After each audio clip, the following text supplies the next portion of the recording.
ગોંડલમાં બનેલી ઘટનાને લઈને હવે એમના પડઘા છેક રાજસ્થાન સુધી પડી રહ્યા છે। ગુજરાતમાંથી લઈ અને છેક રાજસ્થાન સુધી વચ્ચે શું થયું અને રાજસ્થાનથી લોકો હવે કેમ ગુજરાતના એક ગોંડલમાં આવવાની વાત કરી રહ્યા છે અને હેશટેગ ટ્રેન્ડ થઈ રહ્યો છે ચલો ગુજરાત। અને રાજસ્થાનના ધારાસભ્ય હોય કે સાંસદ હોય, ધારાસભ્ય કે સાંસદ, એ બધા જ લોકો ગુજરાતના મુખ્યમંત્રી અને ગૃહ રાજ્યમંત્રીને ટેગ કરીને કેમ લખી રહ્યા છે કે આ મુદ્દે તપાસ થવી જોઈએ। વધુ એક સાંસદે ટ્વીટ કરી અને લખ્યું, ખળભળાટ મચી ગયો છે। નમસ્કાર, આપ જોઈ રહ્યા છો ન્યૂઝરૂમ અને આપની સાથે હું છું ભાવિક। આ ઘટનાની શરૂઆત થઈ ત્યારે એક સાંસદ હનુમાન બેનીવાલ એમણે ટ્વીટ કરી હતી અને ટ્વીટની અંદર બધી જ આખી તપાસ છે તેની માંગ કરી હતી, સીબીઆઈની તપાસની માંગ કરી હતી। પહેલા એવા સાંસદ હતા કે જેમણે આ મુદ્દે અવાજ ઉઠાવ્યો અને બોલ્યા હતા, ત્યારબાદ અમુક એવા ધારાસભ્યો તે એમની પ્રતિક્રિયા સામે આવી હતી અને અલગ અલગ રીતે તપાસો પણ થઈ રહી હતી, તપાસો સીસીટીવી પણ તપાસ કરવામાં આવ્યા હતા।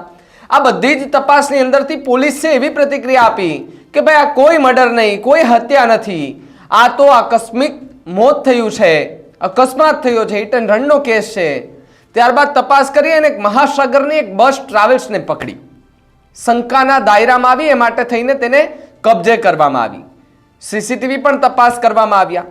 ગોંડલથી લઈ અને કુવાડવા સુધી શું થયું, એ યુવક ચાલીને જતો હતો, ત્યારબાદ એમણે સ્વેટર જેકેટ પહેર્યું હતું, ત્યારબાદ એક રસ્તા ઉપરથી પસાર થાય ત્યારે એવું દેખાતું હતું કે નિર્વસ્ત્ર હાલતમાં રોડ ઉપરથી પસાર થતો દેખાય છે।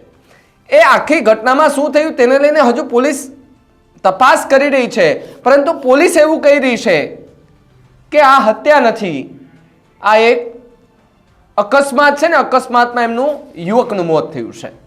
હવે જાટ પરિવાર કે એમને પોતાનો દીકરો ગુમાવ્યો છે ને આરોપ એવા લગાડ્યા હતા કે ગોંડલના પૂર્વ ધારાસભ્ય જયરાજસિંહ જાડેજા અને ગણેશસિંહ જાડેજા આ બંને પરિવારો હતા કે મારા દીકરાને એમણે માર્યો છે અને એમણે ત્યાંથી કિડનેપ કરી લીધો છે, સંતાડી દીધો છે ક્યાં। લગભગ 10 દિવસ જેવું સમય થયો હશે ને ત્યારબાદ ડેડ બોડી મળે છે કુવાડવા નજીકથી। એ જાટ પરિવાર રાજકોટ જાય છે સિવિલ હોસ્પિટલે અને ડેડ બોડીને સિનાત કરે છે ત્યારે ખબર પડે છે કે આ એ જ યુવક છે કે જેમની ફરિયાદ ગોંડલમાં નોંધાઈ હતી ગુમ થયાની।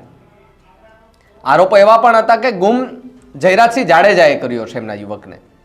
પોલીસની એક ઓડિયો ક્લિપ પણ વચ્ચે વાયરલ થઈ હતી અને તેમાં લખ્યું હતું કે સાંભળ્યું હતું, માફ કરજો, કે ભાઈ પોલીસવાળા એવું કહેતા હતા કે તમારો છોકરો ઘણા લાંબા સમયથી ડિપ્રેશનમાં હતો અને સ્વાભાવિકપણે એવું હતું કે જે યુવક ગુમ થયો હતો એ યુવક એમના પિતાથી એમના ઘરથી અલગ રહેતો હતો બીજી રૂમ રાખીને।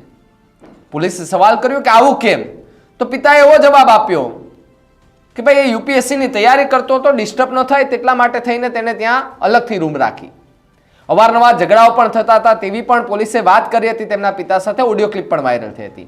આ બધી જ ચર્ચાઓ ચાલી રહી હતી ત્યારે એક હેશટેગ ટ્રેન્ડ થયો ચલો ગુજરાત।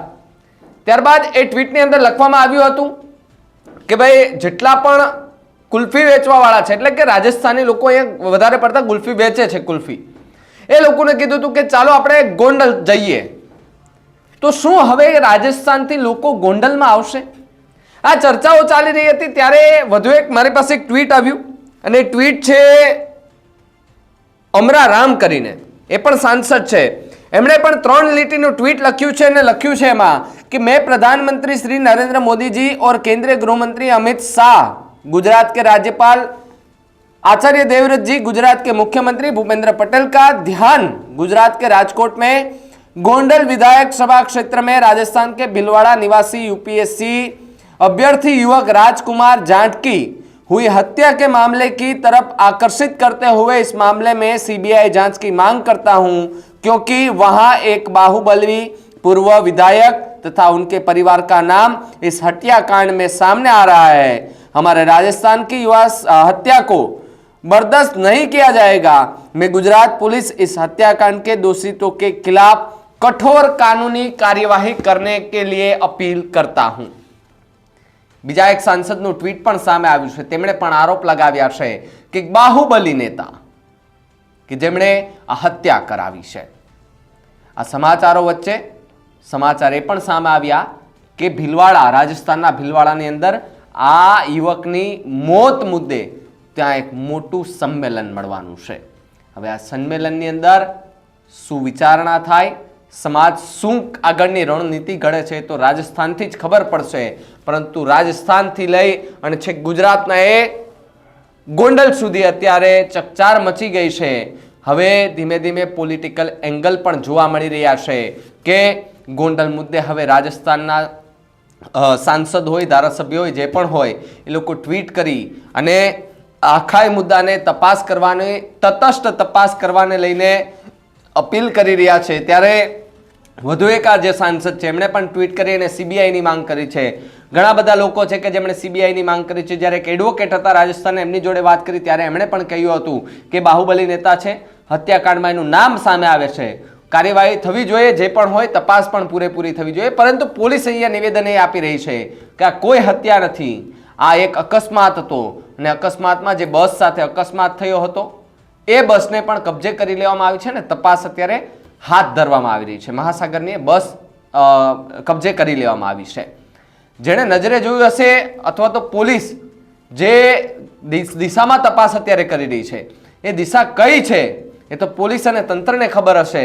પરંતુ આ મોત છે કે હત્યા છે એ હજુ સુધી કશું ખબર નથી પડી. પરંતુ એક તરફ એટલે કે પોલીસ છે એ એવું કહી રહી છે કે અકસ્માત થયો છે ને અકસ્માતમાં યુવકનું મોત થયું છે. પરંતુ બીજી તરફ બીજી બાજુ જોઈએ તો એમનો પરિવાર એવું કહી રહ્યો છે કે મારા છોકરાનું અકસ્માત નથી થયું, મારા છોકરાનું મર્ડર થયું છે, મારા છોકરાની હત્યા કરવામાં આવી છે. અને એ હત્યા કરાવનાર કોઈ નહીં, ગોંડલના પૂર્વ ધારાસભ્ય જયરાજસિંહ જાડેજા છે તેવા આરોપો પણ લગાવી રહ્યા છે. ત્યાંથી એ રાજસ્થાન પણ ગયા હતા, ત્યાં સંમેલન એક મળ્યું હતું, બેઠક મળી હતી ત્યાંના લોકો સાથે, એમના પિતાની ને બધાની. એમના બેન હતા જે યુવક આ દુનિયામાં નથી રહ્યો, એમના બેને રાજકોટમાં મીડિયા સાથે વાત કરતા જણાવ્યું હતું સિવિલ હોસ્પિટલથી કે મારા ભાઈ સાથે બહુ ખોટું થયું છે અને હવે હું જે પૂર્વ ધારાસભ્ય છે તેની સામે અવાજ ઉઠાવીશ અને મારા ભાઈને ન્યાય જ્યારે પણ મળે ત્યારે પણ એના માટે હું સતત હવે લડવાની છું. ત્યારે હવે સાંસદ, એમનો પરિવાર, બીજા અન્ય રાજસ્થાનના ભીલવાડાના એ લોકો હવે સમર્થન કરી રહ્યા છે એ પરિવારનું. રતનલાલ જાટ કે જેમનું સમર્થન કરી રહ્યા છે ને એમના સમર્થનમાં હવે ગોંડલ આવવાની વાતો પણ સંભળાઈ રહી છે. કારણ કે એક પોસ્ટ વાયરલ થઈ છે, હેશટેગ ટ્રેન્ડ થયો છે કે ભાઈ ચલો રાજકોટ ગોંડલ. ત્યાં હવે ગોંડલમાં આવે છે કે કેમ એ તો સમય આવતા જ ખબર પડશે. પરંતુ પોલીસ હવે તપાસ કરે અને જે અકસ્માત હોય તો એના સીસીટીવી પણ જાહેર કરે ને અન્ય જે સીસીટીવી ફૂટેજ જાહેર કરવાના બાકી છે એ પણ સીસીટીવી ફૂટેજ જાહેર કરે, એવી અત્યારે લોકમુખે માંગણીઓ અને લોકમુખે ચર્ચાઓ સંભળાઈ રહી છે. ગોંડલ અને રાજસ્થાનના કનેક્શન વિશે તમારે શું કહેવું છે અમને કમેન્ટ કરીને ખાસ જણાવજો. અને જો તમે અમારી ચેનલને સબસ્ક્રાઇબ ન કરી તો અમારી ચેનલને સબસ્ક્રાઇબ કરી લેજો, બેલ આઇકનને દબાવી દેજો જેથી કરીને પડે પડના સચોટ સમાચાર તમને તમારા મોબાઈલ પર તરત જ મળી રહે. નમસ્કાર.